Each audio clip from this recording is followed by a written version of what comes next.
दोस्तों, जरा एक पल के लिए रुकिए और सोचिए कि जिस संस्था पर इस देश के 140 करोड़ लोग आंख मूंद कर भरोसा करते हैं, जिस संस्था का नाम सुनते ही हमारा सीना गर्व से चौड़ा हो जाता है, जिस संस्था के जवानों की कुर्बानी पर हम साल भर कविताएं लिखते हैं, फिल्में बनाते हैं और देशभक्ति के गीत गाते हैं, उसी संस्था के अंदर अगर पैसा लेकर मेडिकली अनफिट लोगों को फौजी बनाया जा रहा हो तो आप अंदाजा लगाइए कि देश की हालत क्या होने वाली है।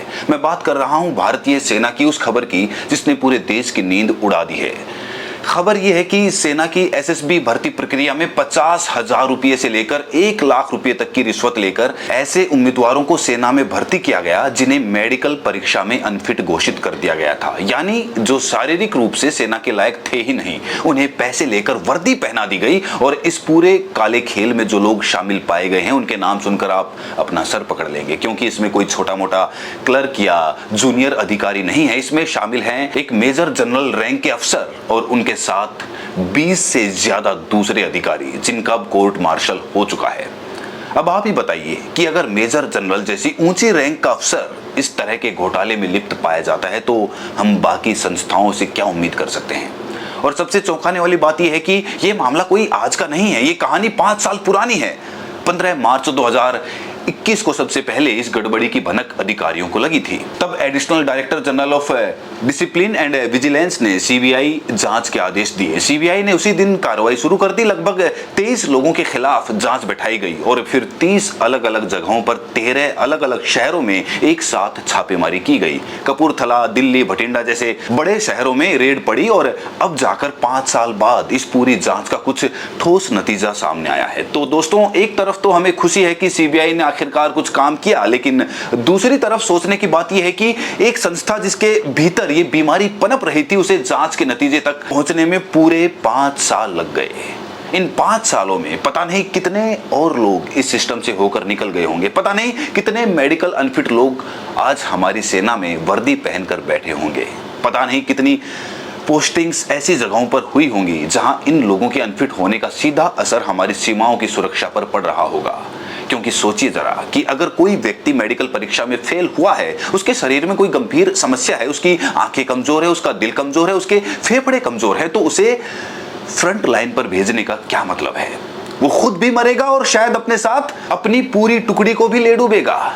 जब सीमा पर गोलीबारी होती है, जब दुश्मन से आमने सामने का सामना होता है, जब 20-20 घंटे लगातार ड्यूटी देनी पड़ती है, जब -30 डिग्री तापमान में सियाचिन की चोटियों पर खड़ा होना पड़ता है, तब क्या वो अनफिट जवान वहां टिक पाएगा? बिल्कुल नहीं, बिल्कुल नहीं टिक पाएगा। और यही असली खतरा है। इसलिए ये कोई साधारण घोटाला नहीं है, ये सीधे सीधे देश की सुरक्षा से खिलवाड़ है, ये देश के साथ गद्दारी है। और जो लोग इसमें शामिल हैं उन्हें सिर्फ कोर्ट मार्शल काफी नहीं है, उन्हें कड़ी से कड़ी सजा मिलनी चाहिए ताकि भविष्य में कोई और इस तरह की हरकत करने की हिम्मत ना कर सके।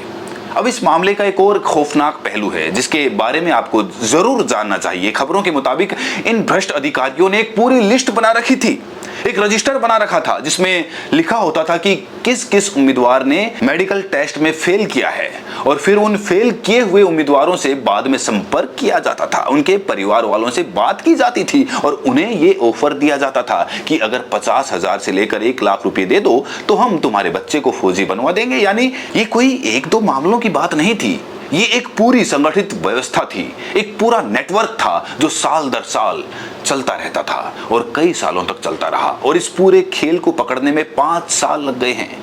वो लोग जो आखिर में सबसे ज्यादा प्रभावित होते हैं इस तरह के घोटालों से, सोचिए जरा कि सेना में कौन भर्ती होने जाता है, सेना में कौन जाना चाहता है। इस देश का मजदूर का बेटा जाता है, इस देश के किसान का बेटा जाता है, वो बेटा जिसके पिता दिन रात खेतों में काम करते हैं, वो बेटा जिसकी माँ हर रोज चूल्हे पर रोटियां सेकती हैं, वो बेटा जो छोटे गांवों से छोटे कस्बों में अपनी पूरी जिंदगी की कमाई लगाकर तैयारी करता है, रात रात भर पढ़ाई करता है, सुबह 4 बजे उठकर दौड़ लगाता है, पुशअप्स लगाता है, पुलअप्स लगाता है, और बरसों की मेहनत के बाद जब वो एसएसबी का इम्तिहान देने जाता है तो वहां उसके सामने से देखने को मिलता है कि कोई पैसे वाला आदमी जो शायद उससे आधी मेहनत भी नहीं किया है, वो रिश्वत देकर उसकी जगह पर चला जाता है और उसे घर वापस भेज दिया जाता है। ये कितना कितना बड़ा अन्याय है, ये कितना बड़ा धोखा है उन ईमानदार लड़कों के साथ जो सच में देश के लिए कुछ करना चाहते थे, और दूसरी तरफ वो लड़के हैं जो लिगेसी आर्मी फैमिली से आते हैं, जिनके दादा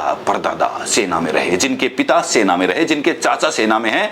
उनके लिए सेना सिर्फ एक नौकरी नहीं है, सेना उनकी पारिवारिक विरासत है, उनकी पहचान है, उनका गौरव है। और जब वो बच्चे देखते हैं कि उनकी विरासत के साथ इस तरह का खिलवाड़ हो रहा है तो उनके मन में क्या बीतती होगी।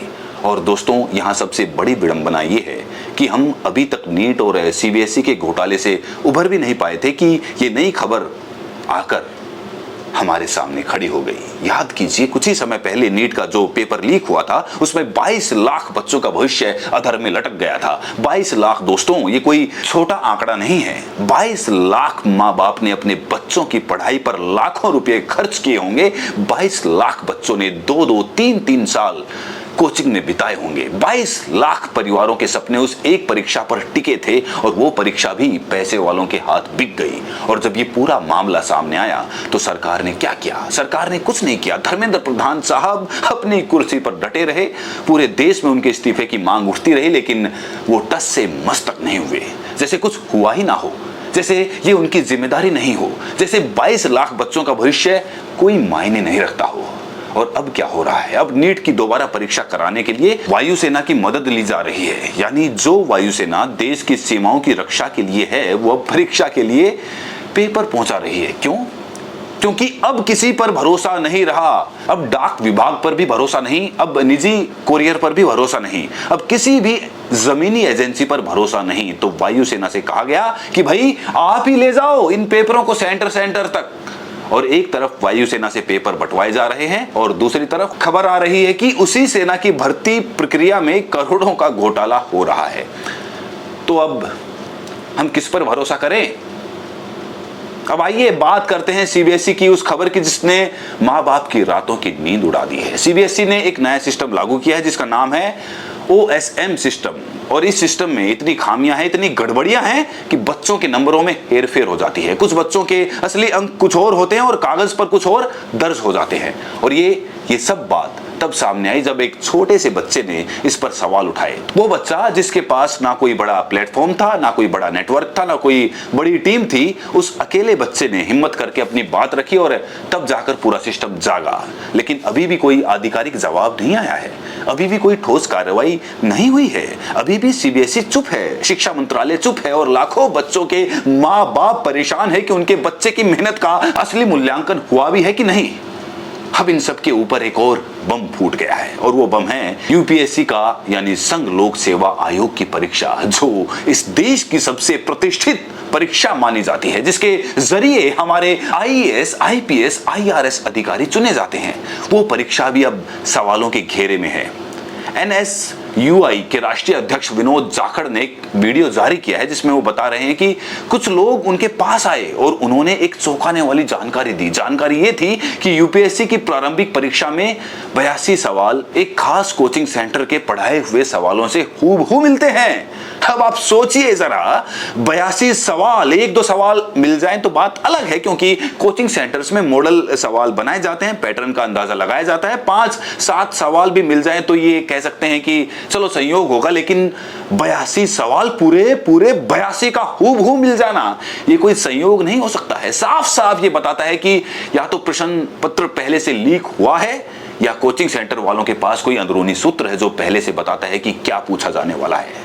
और सबसे चिंताजनक बात यह है कि खुद यूपीएससी को इसकी कानों कान खबर नहीं है, या खबर है भी तो सब चुप्पी साधे बैठे हैं। तो अब आप मुझे बताइए कि हम कहां कहां प्रोटेस्ट करें, कहां कहां आवाज उठाएं, कहां कहां धरना दें। पहले हमने नीट के लिए धरना दिया, फिर सीबीएसई के लिए आवाज उठाई, अब क्या हम सेना की भर्ती के लिए भी सड़कों पर उतरे कि भाई साहब कम से कम सेना को तो छोड़ दीजिए, कम से कम देश की सुरक्षा से जुड़ी संस्थाओं को तो बख्श दीजिए। लेकिन शायद इन भ्रष्ट लोगों के लिए कुछ भी पवित्र नहीं है। इनके लिए हर चीज बिकाऊ है, शिक्षा बिकाऊ है, नौकरी बिकाऊ है, इंसाफ बिकाऊ है, और अब तो देशभक्ति भी बिकाऊ है।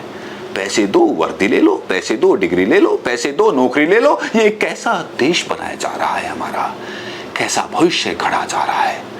अब जरा एक और बात पर गौर कीजिए। हमारे देश की एक बहुत प्यारी पहचान रही है कि हमारी सेना सबसे ईमानदार, सबसे अनुशासित, सबसे साफ सुथरी संस्था मानी जाती रही है।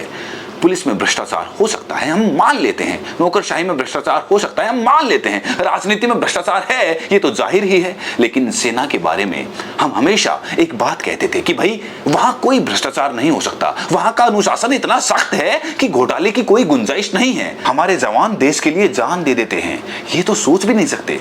लेकिन अब वो भरोसा भी टूट रहा है, और जब किसी देश की सेना पर से उसके अपने नागरिकों का भरोसा उठने लगे तो समझिए कि उस देश की नींव हिलने लगी है। क्योंकि सेना सिर्फ एक भर्ती करने वाली संस्था नहीं है, सेना सिर्फ एक रोजगार देने वाली संस्था नहीं है। सेना इस देश की आत्मा है, सेना इस देश का गर्व है, सेना इस देश का सम्मान है। और जब उस सम्मान के साथ इस तरह का खिलवाड़ होता है तो हर सच्चे नागरिक का दिल टूट जाता है। अब सवाल यह है कि ऐसा हुआ क्यों, ऐसा हो कैसे रहा है, इसकी जड़ कहां है? इसका जवाब बहुत साफ है। इसकी जड़ है हमारे समाज में फैली हुई वो मानसिकता जिसमें हर चीज शॉर्टकट में पाने की होड़ लगी है। मेहनत करने वालों को बेवकूफ समझा जाता है, ईमानदारी से जीने वालों को पुराने जमाने का कहा जाता है, और जुगाड़ से काम निकालने वाले को होशियार माना जाता है। ये मानसिकता ऊपर से नीचे तक फैली हुई है। नेता जुगाड़ कर रहे हैं, अधिकारी जुगाड़ कर रहे हैं, व्यापारी जुगाड़ कर रहे हैं। और इस माहौल में जब कोई मेजर जनरल जैसा अधिकारी भी जुगाड़ करने लगता है तो हैरानी नहीं होनी चाहिए। हालांकि अफसोस जरूर होना चाहिए, और इस अफसोस से कुछ सबक भी लेना चाहिए। पहला सबक ये कि अब हमें हर संस्था पर पैनी नजर रखनी होगी। कोई भी संस्था ऐसी नहीं बची है जिसे हम बिना जांच परख के मान ले। दूसरा सबक ये कि भर्ती प्रक्रियाओं में पूरी पारदर्शिता होनी चाहिए, हर कदम सार्वजनिक होना चाहिए, हर मेडिकल रिपोर्ट का ऑनलाइन रिकॉर्ड होना चाहिए जिसे कोई भी देख सके। तीसरा सबक ये कि घूसखोरी में पकड़े गए लोगों को सिर्फ कोर्ट मार्शल काफी नहीं है, उनकी पूरी संपत्ति जब्त होनी चाहिए, उनके परिवार वालों से भी पूछताछ होनी चाहिए कि ये पैसा कहां निवेश किया गया है। और चौथा सबसे महत्वपूर्ण सबक ये कि हमें खुद को भी बदलना होगा, हमारी मानसिकता को भी बदलना होगा। अगर हम जुगाड़ की संस्कृति को बढ़ावा देते रहेंगे, अगर हम अपने बच्चों को सिखाएंगे कि बेटा मेहनत से नहीं चालाकी से ही जिंदगी कटती है, तो ऐसे ही घोटाले होते रहेंगे और हम सिर्फ बैठकर सर पकड़कर रोते रहेंगे। एक और बात जो मैं आपसे कहना चाहता हूं कि इस पूरी रिपोर्ट में हम मीडिया की जिम्मेदारी पर भी सवाल उठा सकते हैं। ये जो खबर है ये कितनी बड़ी खबर है, कितने न्यूज चैनलों ने इसे प्राइम टाइम में दिखाया, कितनी बड़ी हेडलाइन बनाई, कितने एंकर ने रोज इस पर बहस की? शायद बहुत कम, क्योंकि वो प्राइम टाइम जो तो किसी और चीज के लिए सुरक्षित होता है। कोई बॉलीवुड का मसाला, कोई धर्म का झगड़ा, कोई पाकिस्तान को गाली देने वाला कार्यक्रम, लेकिन सेना के अंदर का घोटाला ये तो रोजमर्रा की खबर बनकर रह जाती है। ये है हमारे मीडिया का असली चेहरा जो असली मुद्दों से लगातार ध्यान भटकाता रहता है और हमें भोले भाले मनोरंजन में उलझाए रखता है। और इन्हीं वजहों से दोस्तों हमें जरूरत है कि हम खुद जागें, हम खुद सवाल पूछें, हम खुद इन खबरों को आगे फैलाएं। अगर मीडिया अपनी जिम्मेदारी नहीं निभा रहा तो जनता को अपनी जिम्मेदारी निभानी होगी। सोशल मीडिया पर इन मुद्दों को उठाएं, अपने सांसदों से पूछें, अपने विधायकों से पूछें कि भाई आप इस पर क्या कर रहे हैं। आखिर में मैं बस इतना ही कहूंगा कि अगर हमारी सेना की भर्ती प्रक्रिया भी बिक गई, अगर हमारी शिक्षा व्यवस्था भी बिक गई, अगर हमारी सबसे प्रतिष्ठित परीक्षाएं भी बिक गई, तो फिर इस देश के पास बचेगा क्या? फिर हम किस पर भरोसा करेंगे? फिर हमारे बच्चे किस पर भरोसा करेंगे? फिर ईमानदारी से जीने वाला आम आदमी किस पर भरोसा करेगा? इसलिए वक्त आ गया है कि हम सब जागें। ये जो खबर आपके सामने है इसे एक चेतावनी समझें, इसे एक झटका समझें, एक ऐसा झटका जो हमें झकझोर दे और हमें मजबूर करे कि हम कुछ करें, कुछ कहें, कुछ बदलने की कोशिश करें। अगर अब भी हम चुप रहे तो ये बीमारी और फैलेगी और जमा होगी, और एक दिन ऐसा आएगा जब बहुत देर हो चुकी होगी। इसीलिए अभी जागिए, अभी आवाज उठाइए और इस पूरी खबर पर अपने विचार कमेंट सेक्शन में लिखिए। इस वीडियो को शेयर करिए, चैनल को सब्सक्राइब करिए और सबसे जरूरी नोटिफिकेशन बेल को जरूर प्रेस करिए। मिलते हैं अगली खबर में। बहुत बहुत शुक्रिया, बहुत बहुत धन्यवाद।